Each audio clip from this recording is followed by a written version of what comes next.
What's up, guys? Welcome to the Enthusiast Garage. Yo, good morning, guys. Hope you guys enjoyed the intro. I mean, let's make this boy's dreams come true. 1 million subscribers. Give this video a thumbs up if you like it. But nonetheless, today we're back on the 1000 horsepower N54, and what we have at the moment is we're going to be installing the fuel system on the car. We're going to be removing the low pressure bucket on the driver's side. For the Americans, it will be the passenger side. Then we're going to be blocking off the fuel pressure regulator on the passenger side. For the Americans, the driver's side. That's what we're going to be doing. And then we're going to be replacing the lines on the car. After that, we're going to be changing the plumbing on the port injection side. So hope you guys enjoyed as we're going along. I'll take you guys through it. Sometimes the light might be a little bit bad, but I'll see how good. If it's good enough, you guys will get to see it. Some stuff has come back from Sato Brothers in terms of ceramic coating. You guys can have a look at that now.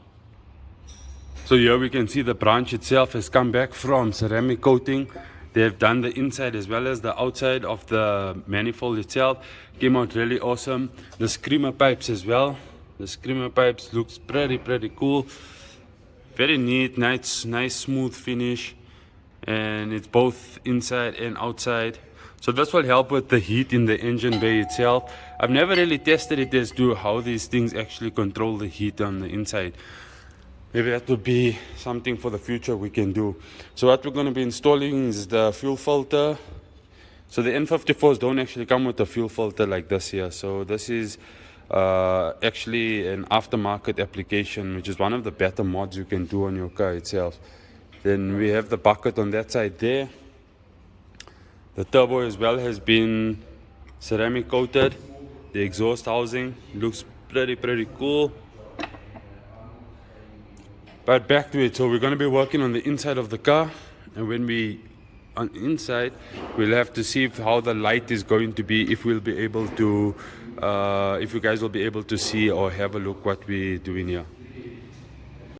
So the stage 2 low pressure fuel pump is out from the car itself. If anybody's interested in this particular low pressure fuel pump, contact me.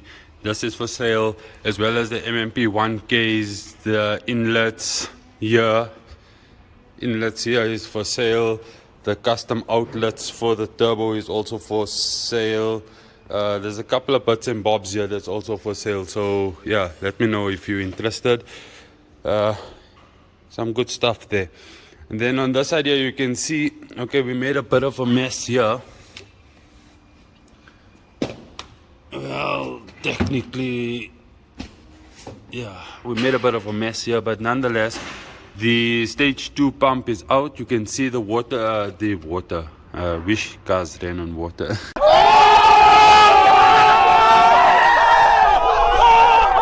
Design on the stage 2 pump. It picks up from the bottom, right there at the bottom. I don't know if you guys can see just there. Comes up, feeds the fuel line and goes this way. And that's how the system operates. Pretty cool. And now we're going to be replacing it with this bad boy over here.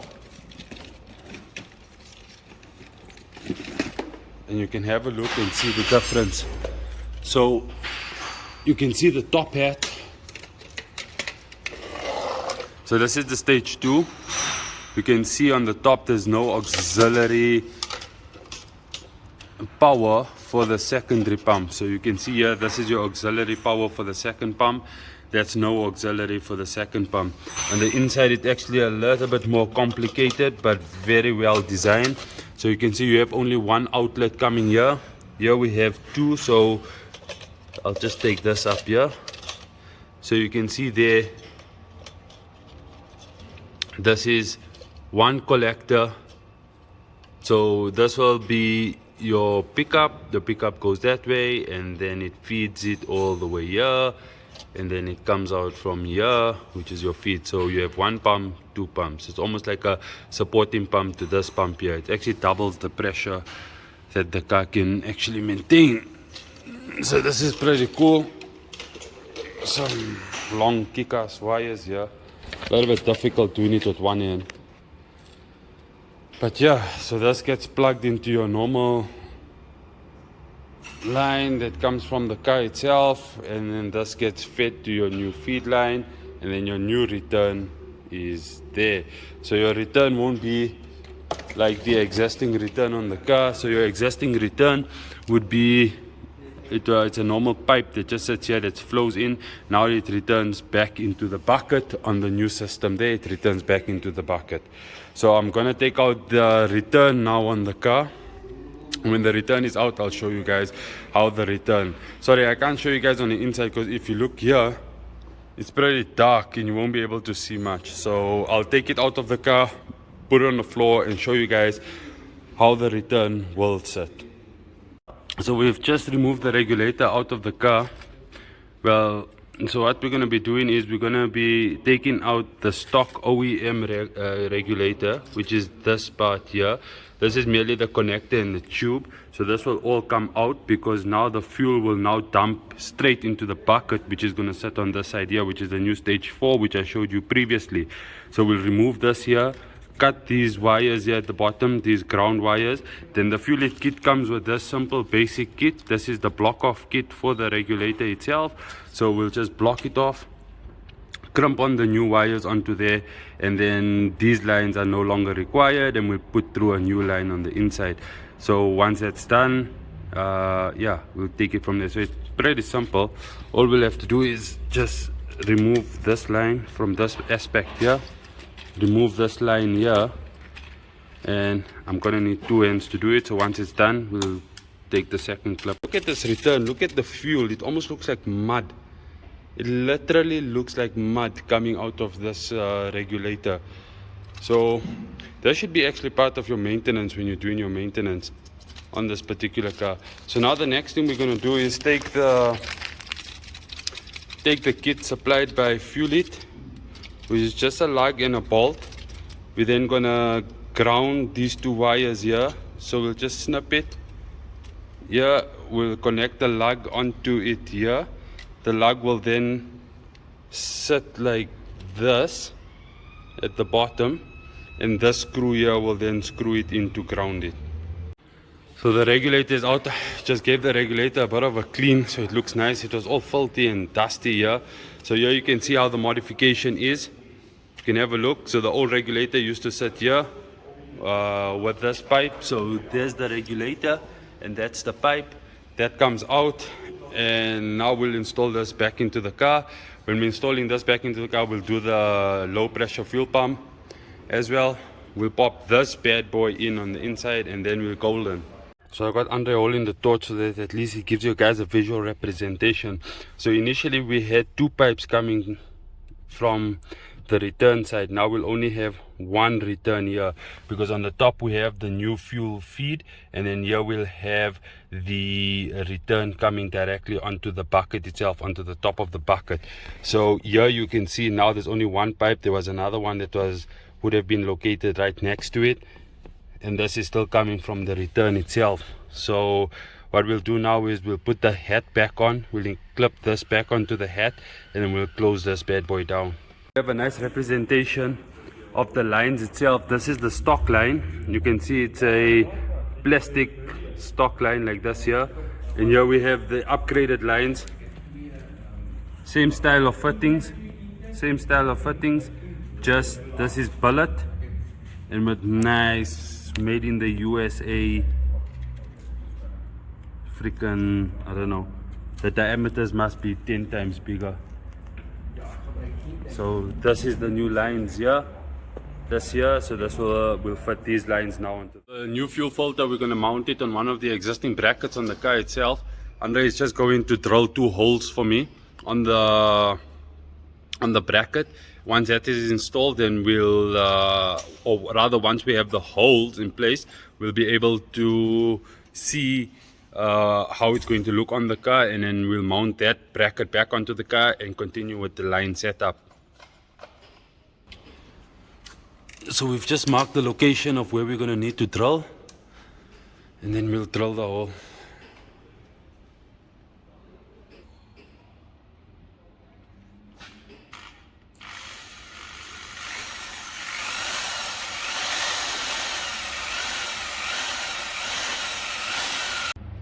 So what we're going to do is we're just going to drop the fuel, put back the fuel tank. We needed to drop it a little bit so that we could run the lines on the top nice and neatly across to the other side. I'll give you guys a view of how it looks on the top. But yeah, that's basically where we are in terms of that. Put this back up, button all of this in, and then we'll take it from there. Give you guys just a visual representation of what we have done, because once these things are in the car itself, it's very difficult to get a video of it because the areas are quite dark. Some of the stuff I'll have to wait for the car to come down so that you guys can actually see what we have done. But basically we've changed every line, every fitting on this particular system. So here we have the fuel filter from Fuel It. You can have a look at the new fuel filter that we're putting on the car.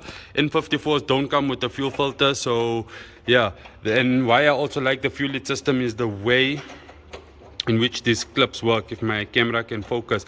But basically it works with the 16mm wrench, and it actually locks it into place. It locks it. The OEM one looks something like this here, which is just a push-in fitting, and here we actually lock it in place. So this mounts onto the bracket that we just drilled, and this will mount something like this just there in this location here. You can see there's the one tab there, and then the other tabs at the bottom. We have the fuel pressure regulator line, the new one. This runs all the way this way over the fuel tank, and it sits in the new bucket, as well as the fuel feed. This sits in the new bucket as well. Once the car is down, I'll be able to show you the fuel pressure regulator that's sitting on that side there. And we've also installed the ethanol content sensor. So this car does not come with the ethanol content sensor. This is a retrofit.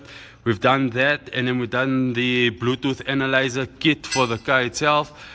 It runs off basically 0.5 volts. So 0.5 volts would represent 100% ethanol, and as you work your way down in terms of the voltage, the content will reduce itself. So meaning if you have E50 in the car, technically only 0.25 volts would be read. So it's quite it's a simple method of testing the system out. Fuel It has tested it, and it's pretty much accurate itself. So what they've done is they've measured it using the analyzer kit, and they took out the physical sample, and the two of them were pretty much identical. So with the new fuel filter in on the inside of the car, we will then button up the fuel tank, because we needed to drop it a little bit to get space so that we can run the lines across. Once the car is on the floor, I'll show you the fuel pressure regulator system, as well as the new bucket system on the left hand side. So from the top of the car, here's the fuel pressure regulator. There's it there. I think I can lift it up a little just to show you guys. There's the fuel pressure regulator. This is that line I was showing you guys. It was running all the way to the tank. Here's it here. And this line here, this is where we need to do a modification on the MMP. So what we'll do on the bracket itself, or rather on the fuel rail, is that we'll just drill and tap a AN fitting so that this AN fitting can fit into there. We've taken out the entire MMP system. We're going to use the Fuel It system. So this is where we're going to mount it onto the high pressure fuel pump rail, and this pipe here, this one here, would then go to the rail on that side there. So that covers it from an install from the fuel pressure, from the fuel line perspective. What we're going to do now is we're going to remove the wheel, and we're going to now do the wiring of the pump itself. So the way I like to do it is to remove the wheel, take out the arch on the inside, and then we'll be able to run the wires nice and neat so nobody will be able to see it. And then I'll catch you guys once we've done the actual wiring, and we'll do step by step. So what we're going to be doing is removing this particular fender lining here, following the vent tube as it comes out. We'll run the wire along the vent tube into the battery compartment.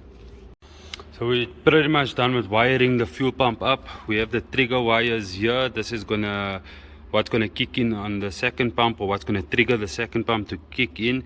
And again, we did it enthusiast garage style, wires crimped and so forth, with the proper lugs, the proper fittings. Unless, do you have a light here or something, just so that I can see? It's very dark here. And we even used heat shrink on the wires and on the fittings so that it looks neat and presentable. So I'll shine a light here. You can see all of the heat shrink here, as well as the correct fittings and things like that there. So unfortunately, in terms of the wiring itself, we have to stop at this point here because the trigger actually sits on the charge pipe itself. So there's still some modifications on the rail that needs to be done.